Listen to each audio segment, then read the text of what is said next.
अस्सलामुअलैकुम। मोहम्मद अजहर सिद्दीक और Irfan Hashmi political diaries के साथ मौजूद हैं। मुल्क की ताज़ा तरीन सूरत हाल और लंदन के अंदर या अमेरिका के अंदर या पूरी दुनिया के अंदर जो हालात और वाक़यात चल रहे हैं, जो सियासत में भूचाल आना चाहती हैं या जो कुछ होना जा रहा है, या जो अंदर की खबर जो मेन मीडिया पे नहीं आती है, वो प्री प्लानिंग के साथ होती है। हम कोशिश करते हैं वो आप तक पहुंचाई जा सके। आज वजह है कि मेरे से ज्यादा खबरें इरफान हाशमी के पास हैं। पीडीएम का भरकस कैसे निकला है, या वो वीडियो कैसे लीक हुई है, मौलाना फजलुर रहमान क्या गुल खिला रहे हैं या क्या कर रहे हैं, मरियम नवाज को डांट क्यों पड़ी, और लंदन के अंदर जो असल बात वजह वजह बनी, इत्तेहाद टूटने की कई वजूहत हैं। और मैं चाहूंगा एक ही गो में आप तक सारी पोजीशन आ जाए। चले पहले ये बात करते हैं, वो आजम नज़ीर वाली बात है बाद में पूछूंगा। कौन सी वाली बात पहले पूछनी है? एक तो आज हमने जगह जगह स्विच कर दी, बड़ी चालाकी के साथ है। कहा कि आज आज यानी पहले कहा कि कटहरे में मैं खड़ा होता हूँ, जरा आज पहले आप खड़े हो ना जरा। How are you feeling on the other side? कैसा महसूस कर रहे हैं? Perfectly all right. जबरदस्त चीज है ये। हमारा थोड़ा बहुत तजर्बा है जो कि यूट्यूब चैनल अपना भी चलाते हैं, तो और आपको पता है मीडिया चैनल से वाबस्ता तो बड़े अरसे से रहे हैं। आप बतौर मेहमान भी मैं कुछ प्रोग्राम करता रहा हूँ, एज ए एंकर भी, दिन न्यूज के अंदर भी। वो फिर मैंने वक्त न्यूज वालों ने कहा, बाकियों ने कहा, मैंने कहा जरा ये मुश्किल काम है, चैनल पे मैं नहीं आ सकता ज्यादा देर। अच्छा चलें, अब सवाल क्या था? मैं पूछ लूं। सवाल क्या था आपका? खबरें। वो ना चिड़िया से तो नफरत है, कहा हम पालना नहीं चाहते। हम इरफान हाशमी को ही रखना चाहते हैं, जो अंदर की खबर, हकायक और सच पे पीडीएम के कॉन्टेक्स्ट में। और बाकी मौलाना फजल रहमान क्या कर रहे हैं, जो वीडियो लीक हुई, मरियम नवाज को डांट क्यों पड़ी, जरा इसकी अंदर की बातें बताएं बिल्कुल ना। सर।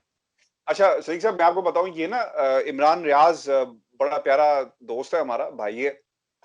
और सहाफत लाहौर में कटेगी, आप जानते ही होंगे। नून लीग की बीट इमरान ने बड़ी देर की, और फिर उसके बाद एक दिन जिंदगी ने मोड़ एक नया लिया, और माशाल्लाह Imran Riaz is flourishing and is बड़ा जबरदस्त जर्नलिस्ट है।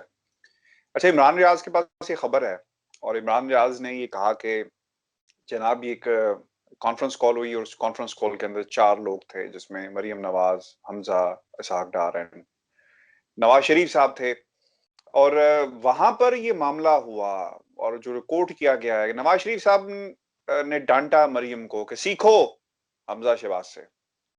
अब ये समझने वालों के लिए तो बहुत सारी बातें हैं कि अगर ऐसी बात हुई है तो सर ये तो इख्तलाफात, मीम शीन नून, और अब हे फॉर हमजा भी हो सकता है ना, हे से हमजा। ये तो काफी सारी हरूफ तहज्जी निकल आएगी। खैर ये बात नहीं है, मामला ये है कि अगर ऐसी कोई वीडियो कहीं पर मौजूद है सदीक साहब, और अगर वो मार्केट में आ जाती है, फिर आप और मैं या बाकी लोग देख के कहेंगे कि जनाब ये तो वाकई वीडियो मौजूद है। ऐसी सर वीडियो आएगी तो नवाज शरीफ की जमात को सबसे बड़ा धचका लगेगा। मैं आपको बता दूं कि नवाज शरीफ साहब की जो ये जो मीटिंग्स होती है ना सही साहब, ये अरेंज करते हैं अली डार साहब, अली डार, इसहाक डार के बेटे। अच्छा, आप इस हार डार के वो साहबजादे की बात कर रहे हैं, जो दामाद है गालबन। जी जी, गालिबन नहीं, यकीनन। तो वो ये सब कुछ करते हैं।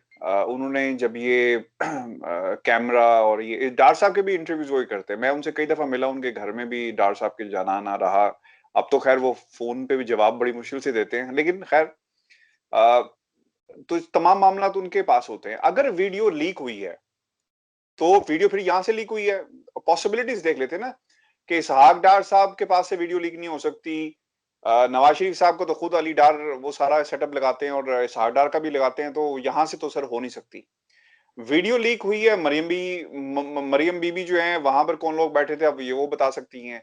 फिर चौथी जो चीज है ना, वो हमजा शहबाज है। अगर वीडियो लीक हुई है ना कहीं से, तो मुझे तो वीक लिंक जो न लगता है ना, तो वो आपने वहां खुरा से लगता निकाल है। लिया, क्योंकि आपने खुरा वहां निकाल लिया। तो वहां पर तो तारीफ हो रही है। अभी मेरी इमरान गुराया साहब को मैंने ऑडियो मैसेज फेंका है, जो उनकी डायरी मेंटेन करते हैं। तो उन्होंने कहा जी कि देखते हैं, करते हैं, पूछते हैं, करते हैं क्या है। खैर वो जवाब नहीं आएगा, खामोशी है सर।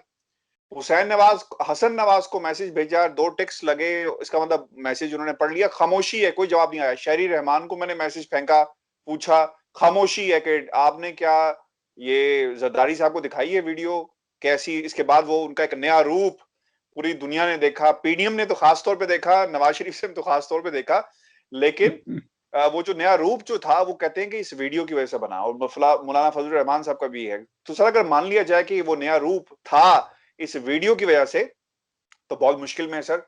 वीडियो लीक हुई है और वीडियो अगर मार्केट में आ गई ना, नवाज शरीफ साहब कम से कम ये जमात किसी को ये इस हद तक मुंह दिखाने के काबिल नहीं रहेगी। जो लोग कहते थे सर ये बड़ी बात है, मरियम कह देती है कि तुम जेल में किससे मिलते रहे और फिर क्या हुआ, तो सर ये तो इल्जामात हैं। एक आम बंदा भी तो यही सोच रहा है ना कि हमजा शहबाज डील करके बाहर आया है, ठीक है ना सर। शहबाज शरीफ साहब ने जेल के अंदर डील की है, हमजा को बेटा है ना जी बाहर भेज दें, बाप है ना सर, बाप की तरह सोचेगा ना कि बेटा है जी बहुत देर होगी बाहर भेज दें। लोग तो सर यही सोच रहे हैं ना, अगर वीडियो आ जाती है तो इसका मतलब ये है कि जो मरियम कह रही है, जो नवाज शरीफ कह रहे हैं कि सीखो, और ये जो इनके तहफुजात है सर, इसका मतलब ये सब कुछ सच साबित हो गया। दूसरी बड़ी इंपॉर्टेंट चीज, दूसरा ग्रुप जो है ना सर, जो डिनाई कर रहा है, जो मान नहीं रहा, जो खामोश है, वो ये कहते हैं कि जरदारी साहब नहीं ये कुछ करना था, वो मौके की तलाश में थे और अब उन्हें मौका मिल गया। 7 वोटों का वो जिक्र करते हैं, मेरी इत्तला के मुताबिक नून लीग जो है ये 7 वोटों वाले मामले पे इनको सपोर्ट नहीं करेगी। 25 का नंबर चाहिए, मैजिक फिगर ऑफ 25, जिसके ऑपोजिशन लीडर वो लेकर आएंगे। उन्होंने एएनपी और बीएनपी से हाथ सर इत्तेहाद का वो सारा कुछ कर लिया और वो वहां पे मामला जो है वो सेट हो गए। तो नून लीग सर क्या करेगी? आजम नजीर तारड़ साहब कहते हैं मुझे ऐसी किसी वीडियो का नहीं पता, कोई लिंक का नहीं मुझे पता, लेकिन उन्होंने कहा जो मेरे कायद कहेंगे मैं हाजिर हूं। उन्होंने ये भी कह दिया है कि नून लीग जो ऑब्वियसली उनकी जो कैबिनेट फैसला करती है, गिलानी को सपोर्ट करना है नहीं करना, अब तो खैर सर सारी कहानी खुल के सारी सामने आ गई, कौन किसको सपोर्ट करेगा। तो सर फजल रहमान साहब का सर बड़ा इंपॉर्टेंट है बात है। जाते अगले सवाल से पहले कि आप पूछें, मैं ये बता दूं कि मौलाना फजल रहमान साहब जो है ना सर, उन्होंने नवाज शरीफ साहब से पहले सबके सामने और उससे पहले टेलीफोन पे कहा, और सोर्सेज हमारे बताते हैं कि गिले शिकवे किए गए कि भाईजान हम तो कहीं पे भी नहीं रहे, हमें तो आपने फ्रंटमैन बनाया था, कुछ तय किया था वो, यानी फायदा एक ऐसी कुवत, हजरत सदीक साहब एक ऐसी कुवत जो ऐवान में मौजूद नहीं है, जो असेंबली के फ्लोर पे मौजूद नहीं है, लेकिन स्ट्रीट पावर उसके पास है, तो उसको इस्तेमाल करना था। उन्होंने कहा जी हमें तो सबने इस्तेमाल कर लिया, तो हमारा क्या बना। इसलिए आपको याद होगा मरियम जब आई और उन्होंने कहा वहां पर के मौलाना साहब आवाजें लगा रही थी, तो एक साहब सामने खड़े थे ना, वो नूरानी साहब हैं गालिबन, चलें चलें अनस चलें। अनस शाह नूरानी, मौलाना शाह अहमद नूरानी साहब के साहबजादे हैं। उन्होंने कहा ना कि चलें चलें चलें, उन्हें उन्हें कहा जनाब सबके पास चल गया। और अब तो उन्होंने ये भी कह दिया कि भाईजान लीडर बनना है ना, नेल्सन मंडेला बनना है तो जेल जाना होगा, सियासतें ऐसे नहीं होती। तो सर ये क्या हो रहा है? तो हो ये रहा है सर, पीडीएम मुकम्मल फ्लॉप, नवाज शरीफ साहब परेशान लंदन में। और अब ये कौम को सर समझना चाहिए, व्यूअर्स ये सुन लें, ये एक ट्रांजिशनल पीरियड से गुजर रही है नून लीग। दोनों भाइयों को समझ नहीं आ रहा कि किस तरह जमात को चलाना है। तो उनके दोनों तरफ औलादे हैं, हमजा भी औलाद है, ये भी औलाद है। हमजा फॉलो करते हैं बाप को और मरियम फॉलो करती हैं। वो एग्रेसिव इसलिए है कि नवाज शरीफ साहब भी किसी की नहीं सुनते, तो मरियम नवाज भी अगर किसी की नहीं सुनती तो sir we shouldn't be surprise sir. अच्छा देखिए, यहाँ जो बात आप कह रहे हैं मैं आपकी इस बात से तो इत्तेफाक करता हूँ, लेकिन मैं एक बात आपको बता दूं, मेरी अपनी असेसमेंट है, या मैं सारे अब कई हमारे भी हैं, अब ना बाज हैं ना कबूतर हैं, लेकिन हमने भी कोई ना अब कह चुड़ैल, सकते हैं कुछ जहाज रखे हैं, जहाज चुड़ैल रखे हुए नहीं, चुड़ैल हैं। चले, चले चुड़ैल ज्यादा अच्छा लफ्ज है, चुड़ैल रखी हुई नहीं है। नहीं नहीं नहीं नहीं सर, चुड़ैल जो है ना वो मुबशिर लुकमान साहब की है। अच्छा चले, चले हमने जहाज रखे हुए, जहाज जहाज दो तरह मतलब समझ आए आप उसको कि वो, और वो है भी ये F-16 है या मिराज त्यारा की तरह समझ लें कि जो बिल्कुल निशाने को बड़े आसानी से कवर करते हैं। जहां तक डील की बात है, डील किसकी होनी है?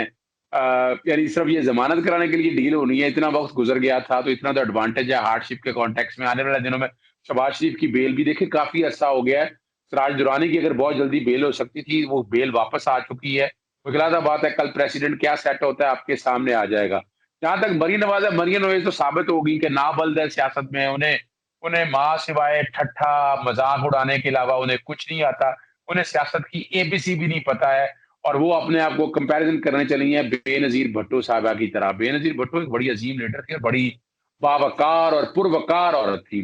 मुझे एक बात बताइएगा आप, पीडीएम का जनाजा तो निकल गया है, तदफीन भी होने जा रही है, ग़ालिबन 40वां भी बहुत करीब है।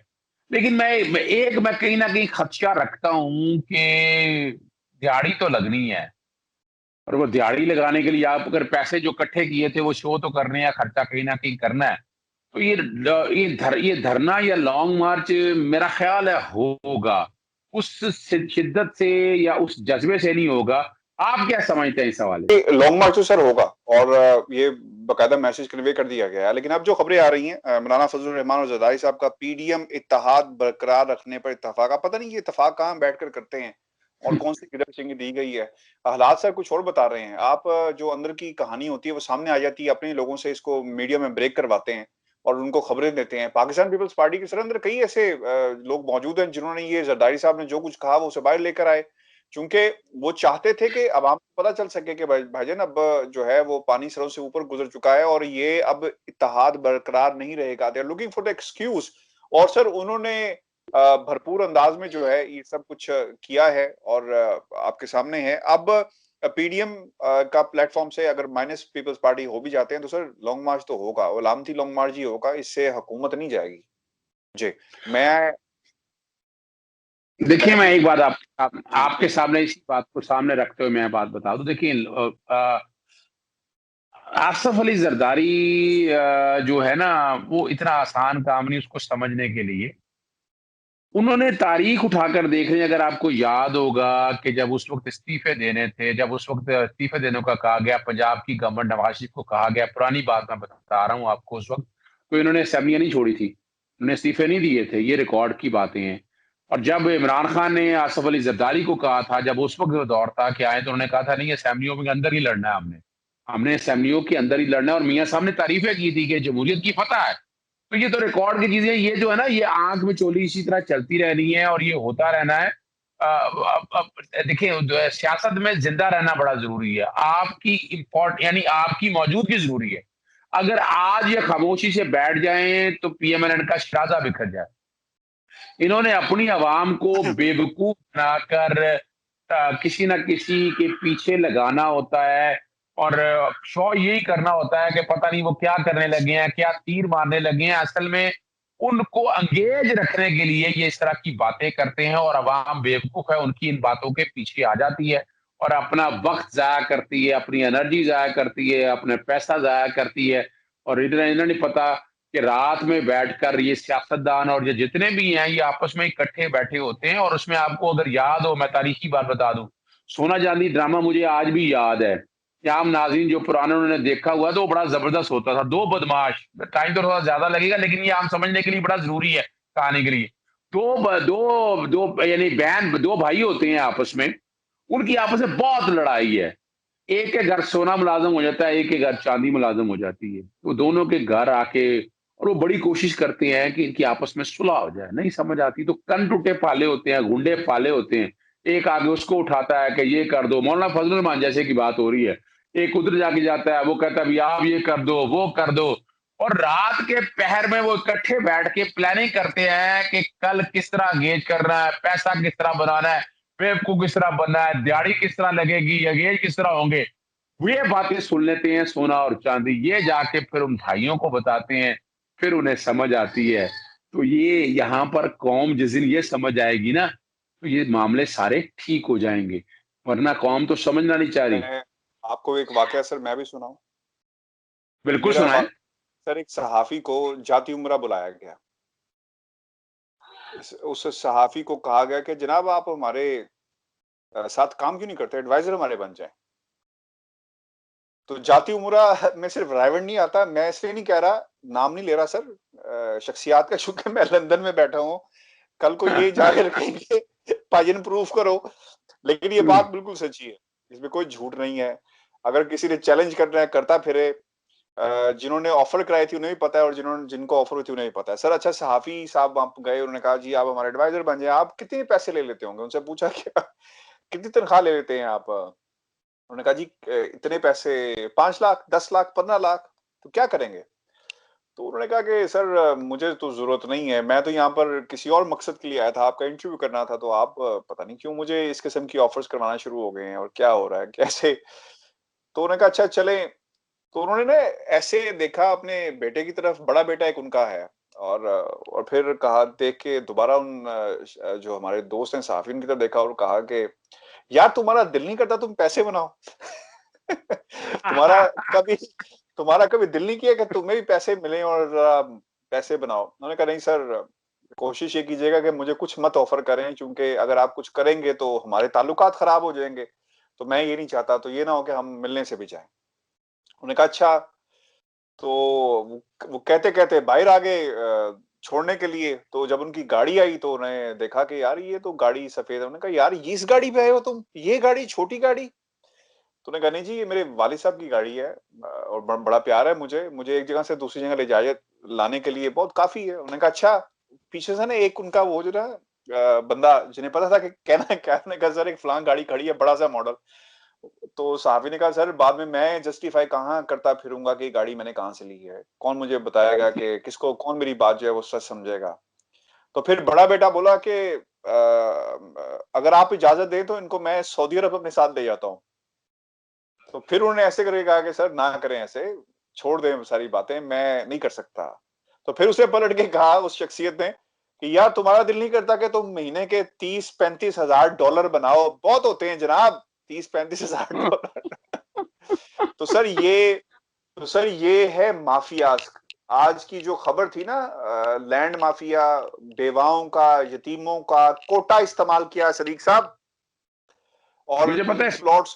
उन प्लॉट्स को अलॉट किया गया। सर एक और हम प्रोग्राम के आखिर में आ रहे हैं, मैं आपसे भी चाहूँगा आज एक जस्टिस काज़ी फ़ायज़ ईसा साहब का भी केस हुआ और उसमें जो दलाइल पेश किए गए हैं, मुझे ऐसा लगता है कि एक जो फ्रेशर है ना, एक वकील, वो केस अच्छा लड़ सकता था। जज साहब ने कोई सर अपना केस अच्छा नहीं लड़ा और इस पे भी कमेंट कीजिएगा। दूसरा, सिंध की अदालत ने भी एक सर फैसला दिया है, वहाँ पे 2 लोगों की रुकनियत मुअत्तल की, ये भी एक बड़ा फैसला आया और पावर सेक्टर में सर बहुत कुछ हो रहा है। वो मैं जानना चाहूँगा कि पावर सेक्टर में जो भर्तियाँ हो रही हैं, मेरिट से हट के हो रही हैं, उस पे भी सर रोशनी डालें, क्विकली। अच्छा देखिए, पहली बात तो मैं आपको बता दूं कि काजी फाजी साहब, मैं जस्टिस का लफ्ज़ इसलिए मैं इस्तेमाल नहीं कर रहा, वो साहिल के तौर पर पेश हुए और पाकिस्तान के बड़े से बड़े वकील बड़े पड़े हैं। इनमें मुनीर मलिक कोई छोटा नाम नहीं है, मैं उनको बड़ी अच्छी तरह जानता हूँ, साबका सदर सुप्रीम कोर्ट बार है और बहुत अच्छा कानून समझते हैं। उनको घर बैठा दिया और उन्होंने और 90% 80% दलाइल ऐसे थे जो जैसे किसी मजमे से किताब कर रहे हों, जैसे किसी दुकान से कोई सौदा लेने आए हों। और यही बात अगर इनमें से कोई 5% भी उनके बेंच में जब हैसियत जज पेश होता तो वो जस्टिफाई कर वो बोलने नहीं देंगे। और ये नज़रसानी के अंदर इतनी बातें कर गए हैं, ये शायद लिहाज रखा है ब्रदर जजेस ने, बड़ा मौका दिया है कि इनकी बात जो इसके दिल में भड़ास है वो निकाल लें, लेकिन इसका नुकसान बड़ा है। तो वो ऐसी-ऐसी बातें कर गए हैं जो पाकिस्तान की तारीख और जो सो कॉल्ड लिबरल जिनको पता ही कोई नहीं है, और वो बातें खतरनाक बातें कर गए। मैं उनकी तफसील में नहीं जाना चाहता, ना मैं लफ्ज़ बोलना चाहता हूँ। और बाकायदा फिर एक जज ने ये कहा कि और तज़लील करने की कोशिश की इन्होंने एडिशनल अटॉर्नी जनरल की और हुकूमती वकला की। उन्होंने बताया कि उन्होंने कानूनी निकायत पर दलाइल दिए हैं। उन्होंने कानून के मुताबिक सारे दलाइल दिए और एक-एक चीज़ यहाँ कानूनी तौर पर आप सारे उठाकर टिकट्स देख लें, कल के भी हमारे पास हैं, आज के भी हैं। उन सब टिकट्स को उठाकर देख लें तो उससे पहले भी अगर अगर उठाकर देख लें, तो कानूनी नुक्ता माँ सिवाय चंद जजमेंट जो शुरू में बाहर की गई थी, उसके अलावा तो था ही कुछ नहीं था। तो वो आप सिर्फ़ और सर मैं आपकी बात काट रहा हूँ। हमें मेरा ख़्याल है कि वो तमाम कमेंट्स जो है ना उनके कि काबीना वाला मामला, फिर मैं मर गया तो मैं जन्नत में, मेरा ख़्याल है कि इसकी ना एक लिस्ट बनाएँ और अगली वीडियो में हम उसका ज़िक्र करें कि ये दलाइल हैं। नहीं दलाइल भैया, अच्छा है कि सारा ठीक हो गया।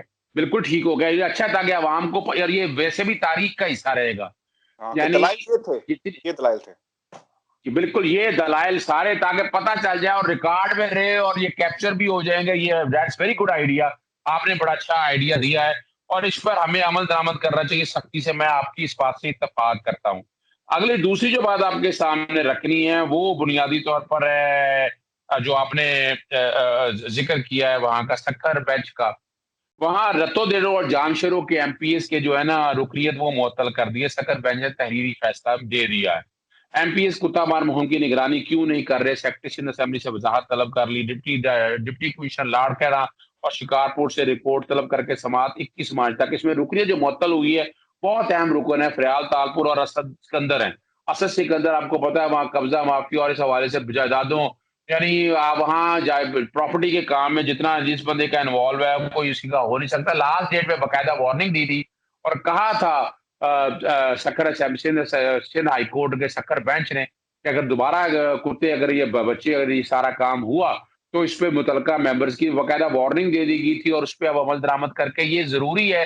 जुडिशियल एक्टिविज्म है ना, आइन के आर्टिकल 184(3) या 199 को एनफोर्समेंट ऑफ फंडामेंटल राइट की बात है। और इसमें पहले भी जिक्र कर चुका हूं, लेकिन अगर जब फंडामेंटल राइट का enforcement of fundamental right judicial activism की बात हो, हमने बात आपके सामने एक वीलॉग में कर दी थी, जुडिशियल ओवर रीच पे बात की थी, जुडिशियल एक्टिविज्म में बात की थी। काजी फाइज साहब के हवाले से जो बातें कर रहे हैं, जुडिशियल ओवर रीच की बातें कर रहे हैं। एक्टिविज्म जरूरी इसलिए है और उसमें जस्टिस साकिब निसार का नाम मैं भूल नहीं सकता। मैं बार बार जब भी वो मैं जरूर जिक्र करता हूँ, जरूर जिक्र इसलिए करना है कि हकायक आप लोगों के सामने आ जाए। पहली बात है आपके सामने है डैमों के हवाले से, पानी की किल्लत के हवाले से कितना काम किया, प्राइवेट अस्पतालों में फीसों में जो माफिया बैठा था कैसे किया, स्टंट कितने महंगे बिक रहे थे आपके सामने है, पीकेएलआई की जो तबाही थी वो कैसे बेहतर की, अस्पतालों में जो सर्जन जो ऑपरेशन के लिए पैसे लेते थे उस तरह कैसे कंट्रोल किया, ये सारी रिकॉर्ड 1,10,000 पब्लिक इंटरेस्ट के अवामी मसाइल को इस तरह हल किया। इस तरह की हम एक्टिविज्म देखना चाहते हैं और अदालतों में होनी चाहिए। इससे आम आदमी को बहुत रिलीफ मिलता है। अब बात आती है अगली और वो बड़ी, अब देखिए इमरान खान साहब जो हमारा प्रोग्राम देख रहे हैं, पीटीआई के दोस्त, उनके लिए कान और आंखें खोलने के लिए बहुत खतरनाक बात। पब्लिक इंटरेस्ट का मैं काम करता हूँ और हम चुप नहीं रह सकते कि पावर सेक्टर किस तरह तबाह हो रहा है। पहले सर ही कितने पावर लोग हैं? सेक्टर नाम बताएं सर, कौन-कौन है जो आप मैं समझते हैं कि 3 नाम आपके सामने बड़े-बड़े रखने लगा हूँ। सबसे पहला नाम तो मैं एसएनजीपीएल स्वीन नॉर्दर्न गैस पाइपलाइन में मिस्टर हमदानी हैं। उनको कोई 67 लाख के पैकेज पे, मैं 67 लाख कह रहा हूँ, मैं 65,000 नहीं कह रहा, मैं 6.5 लाख नहीं कह रहा, 67 लाख। जिस मुल्क में पेंशन देने के लिए पैसे ना हो, तनख्वाहें बढ़ाने के लिए पैसे ना हो, 67 लाख महाना पे रख लिया और इसके पीछे एक एजेंडा है, बहुत खतरनाक एजेंडा है। ताबिश गौहर का ताल्लुक के इलेक्ट्रिक के साथ है। क्ले के इलेक्ट्रिक 2 तरह से 100-300 अरब के करीब उन्होंने मुख्तलिफ पैसे देने हैं, एसएसजीसीएल के देने हैं, पावर सेक्टर के अंदर जो पैसे उसने देने हैं वो हजम कैसे करने हैं, उस काम के लिए ताबिश गौर साहब यहाँ आए हैं। इनको बकायदा इस्तीफा दे के चले गए थे, इसको मना मनू के लाए और उसके बाद तो ज्यादा खतरनाक साबित हो गए। अब पावर सेक्टर आपको पता है, आप वापडा आ जाए, वापडा को डिसबंडल करके जनरेशन कंपनियां बनाई गई, ट्रांसमिशन कंपनियां हैं और डिस्ट्रीब्यूशन कंपनियां हैं। और जेनकोज वगैरह के हवाले से ये एक नाम मैं पहले आपके सामने रख दूं, वो बुनियादी तौर पर असद हैं, अपना बोर्ड ऑफ डायरेक्टर के उनको रखा है उन्होंने अपना चेयरमैन। ये भी जेनको से निकाले गए हैं। राजा परवेज साहब के दौर की बात बता रहा हूँ। और इसके अलावा के इलेक्ट्रिक से निकाले गए थे और इनको वहां बोर्ड ऑफ डायरेक्टर्स रातों रात कैसे तकरीर किया कि वहां पर एजाज अहमद एक कैनेडियन है, उनको एमडी एनटीडीसी के लिए रखना है और $15,000 का पैकेज दिया, जबकि पाकिस्तान के अंदर MP1 स्केल से ज्यादा आप रख नहीं सकते। और इस हिस्से में साबका चीफ जस्टिस साकिब निसार साहब के दौर में जो 56 कंपनियों का मामला मैंने उठाया था, उनकी तनख्वाहों वाले मामले पे मैटर टेकअप किया था। 4 लाख से ऊपर जितनी तनख्वाहें पब्लिक सेक्टर में कॉर्पोरेट गवर्नेंस रूल्स वगैरह को सामने रखते हुए वापस ली गई थी। ये रिकॉर्ड की चीजें। अब यहाँ जो पहले जो पिछला बोर्ड था, पिछले बोर्ड ने बकायदा 3 बंदे और चूज किए थे जो MP1 स्केल पे तनख्वाह लेने के लिए तैयार थे, इनका लिखा। अब नया आते ही इन्होंने नया बोर्ड बनाया एनटीडीसी का और आते ही उन्होंने वो सारी समरी बना के काबीना के सामने नहीं रखी कि $15,000 मांग रहे हैं ये। वहां पर इसके बगैर काबीना में नाम उनका मंजूर करवा लिया और $15,000 बाद में जाएंगे जब इमरान खान या उनके करीबी लोगों को समझ आएगी कि कितना जुल्म हो रहा है, कितनी ज्यादती हो रही है और ये रिकॉर्ड के ऊपर ये इमरान खान साहब को सोचना पड़ेगा। यानी आप पहले ही पावर सेक्टर आपका डूबा पड़ा है, अगर उसमें माफियाज और ऐसे लोग रखेंगे तो ये तबाही के बहुत जिम्मेदार होंगे। खास तौर मैंने पर जो आपने नाम भी ले लिए और अभी इबरार मीर साहब हैं जी और और ये इब्रार मीर साहब जो हैं सर, ये लंदन चैप्टर के London not London Europe chapter के, इनका ताल्लुक पाकिस्तान पीपल्स पार्टी से है। अच्छा, इन्होंने सर कमेंट्स किए अभी हमारी रीसेंट वीडियो के ऊपर, इरफान हाशमी ऑफिशियल पे। वो लिखते हैं कि अल्लाह का वास्ता है कुछ ख्याल करें कि मौलाना की तनकीद का अपनी मर्जी से नाजायज तज्जिया ना करें। अच्छा, तो हम तज्जिया नाजायज कर रहे हैं? मौलाना साहब ने क्या, वो किस लिए आए थे सर? वो पार्लियामेंट में मौजूद नहीं है, फ्लोर में कहीं नहीं है। वो चाहते हैं कि कोई फायदा हासिल किया जाए, उनकी तारीख है ये। वही है ना सर, अमेरिका चले गए थे और कहा कि जनाब मुझे जो है वो don't put all the eggs in one basket. Sir वो मैंने तो नहीं कहा था इब्रार मीर साहब के लिए। फिर वो नीचे लिखते हैं कि अपोजिशन का इत्तेहाद गैर फितरी है, लेकिन हुकूमत इत्तेहाद फितरी है, क्योंकि इस इत्तेहाद में पंजाब का सबसे बड़ा डाकू, चपरासी, शुगर माफिया, तंबाकू माफिया, दवाइयां चोर, आटा चोर, तेल गैस माफिया, ये उनके लिए सर इस प्रोग्राम में वो सुन लें कि हम यही बात कर रहे हैं कि जिन लोगों को पावर सेक्टर में लाया गया उससे पाकिस्तान को क्या नुकसान होगा। जहांगीर तरीन के हवाले से सर वीडियोस हमने यहाँ पे बनाई थी। सर लिखते हैं सही सही है। ग्लोबल माफिया हुकूमत की कारकर्दगी सिर्फ और सिर्फ वीडियोस पर है। पहली बार देखा है कि हुकूमत पे तनकीद और इसे राह दिखाने के बजाय नैब की तरह ऑपोजिशन के खिलाफ एक तरफा प्रोपेगेंडा जारी रहता है। सर ये प्रोपेगेंडा हम कर रहे हैं, वो कहते हैं महकमा ज़राअत, खुदा के लिए। बल्कि सर अभी मैं तो कहता हूँ इनकी जाएं उस टाइमलाइन के ऊपर, जवाब दें सर इन्हें कि ये हम लिख कर क्या रहे हैं। I think sir this is मैं जवाब दे दूं यहाँ, देखिए मैं आपके सामने एक बात रख दूं, ये चीनी चोर आटा चोर बड़ा, मैं पब्लिक इंटरेस्ट करता हूँ, ये आपके सामने बात उठाई है ना, ये वाहिद दौर है जिसके अंदर इतनी इंक्वायरियां और इन्वेस्टिगेशन आकर लुटपोटें पब्लिक हुई, चीनी माफिया जिसमें आपको पता है तमाम सियासी जमात के लोग हैं, और आटा माफिया के खिलाफ अब बड़ी भाई इस चीनी माफिया के अंदर अकेला जहांगीर तरीन ही, हालांकि जहांगीर तरीन रिकॉर्ड की बात है, गन्ने की कीमत सबसे ज्यादा वो देता है, और वो जो पैसे खाने वाले ये सारे शुगर मिलें आपको पता है, शरीफ की, जरदारी, इन सब लोगों की हैं। और वजह ये है कि वो अदालतों में जाकर सारे स्टे ले आए और मैं लिखता रह गया हूं, मैं नैब को लिखा इंक्वायरी का, नैब ने बकायदा उसके ऊपर इंक्वायरी शुरू की है। तो जहां तक ये बात है, दूसरा वो अलीमा की बात करते हैं, अलीमा ने भाई ना तो वो कोई पब्लिक ऑफिस होल्डर है, अगर उसने कोई टैक्स चोरी किया था तो इनकी इंक्वायरी से पहले वो जैसे साकिब निसार साहब के दौर में जब बाहर जदादे खरीदी थी, वहां बैठकर चीज सामने आ गई थी, और वो पैसे उन्होंने टैक्स की पेनल्टी वगैरह थी वो दे दी है। उसके बाद ये बात करते हैं, मिसाल के तौर पर अगर आ जाए मास ट्रांजिट की, वो बात करते हैं उसकी बीआरटी प्रोजेक्ट की। अब वो जो बीआरटी प्रोजेक्ट है वो सेल्फ सफिशिएंट है, मैंने मेट्रो ऑरेंज का किया, मुझसे फैक्ट ज्यादा किसको क्या पता होंगे। वो बिल्कुल सही बीआरटी सफिशिएंट इस तरह है कि वो पैसे सारे वहाँ प्लाजा बने हैं, रूट बने हैं, उससे यानी वो आपको सब्सिडी नहीं देनी। और यहाँ जो व्हाइट एलिफेंट हमने पाला है मेट्रो ऑरेंज के हवाले से, ये उनके सुनने के हवाले से है। और जहां तक गैर फितरी इत्तेहाद की बात है, वो गैर फितरी इसलिए इत्तेहाद है कि ये लूट मार बचाने के लिए आए, अवाम के लिए इकट्ठे हुए होते हैं ना, कि जनाब हम महंगाई के लिए, इन मसाइल के लिए आ गए हैं, फिर तो समझ आता है कि फितरी को महंगाई मार्च करें ना। सलीम साहब महंगाई महंगाई मार्च करें ना। बिल्कुल बिल्कुल मैं बता रहा हूँ। तो ये जो बातें ना, ये खाली हम ऐसे बात नहीं कर रहे होते, हमारे साथ फैक्ट्स के साथ, ये खाली किसी ने कहा बिल्कुल कान सही है। कुत्ता लेके खा नहीं नहीं लिया, सर, हमें कोई नहीं करना चाहते। बिल्कुल आप सही कह रहे हैं, और इसी तरह इंशाल्लाह ये सिलसिला जो है वो जारी रहेगा। मेरा ख्याल है कि आज हमने सदीक साहब सारे जो टॉपिक्स थे वो कवर किए हैं और बड़े कम्प्रिहेंसिवली किए हैं। Is there anything you want to add? क्योंकि हमें अब इजाजत लेनी है सर। नहीं, मैंने सिर्फ कुछ नहीं, वो नवीद इस्माइल है, सिर्फ आपके नाम, लोगों के नाम बता दूं, मैं चूंकि कागज सामने रखे हुए हैं। नवीद इस्माइल है जो चेयरमैन बोर्ड ऑफ डायरेक्टर्स वगैरह बनाएगा, और जिस तरीके से बनाया गया ये रिकॉर्ड की चीजें हैं। अब हम अपने व्यूअर्स को सिर्फ इतना बताना चाहते हैं, देखिए हमने स्टेट्समैन बन के करते हैं जो कौम के साथ लूट रहा है। हम उस्मान बुजार की गवर्नमेंट पे कितनी तनकीद की है हमने, और हम रिकॉर्ड की बातें, और यहाँ भी जहां जहां आया पावर सेक्टर देखे, मौजूदा गवर्नमेंट के अंदर जो कुछ हो रहा है, और हम पॉइंट आउट भी कर रहे हैं और बता भी रहे हैं कि ये ठीक करना जरूरी है, अगर नहीं ठीक करेंगे कल करप्शन के केसेस बनेंगे, और कल आके उन लोगों को मौका मिलेगा। तो इमरान खान साहब और बाकी लोगों को ये सोचना है कि आपने मौका नहीं देना, इस पावर सेक्टर को तबाही, पहले ही बड़ा तबाह हो गया है, जैसे डिसबंडल किया है। आप अच्छे काम कर रहे हैं, डैम बना रहे हैं, वो करें, लेकिन इस तरफ भी तवज्जो दें। व्यूअर्स ये शो था हमारा आज का। इब्तिदा जो थी प्रोग्राम की सदीक साहब ने की, और इख्तिताम जो मैं कर रहा हूँ। अपना ख्याल रखिएगा, कमेंट्स हमें जरूर भेजिएगा, और हमारे इस चैनल पॉलिटिकल डायरीज पीडी को सब्सक्राइब करना मत भूलिएगा। अल्लाह ने के बाद।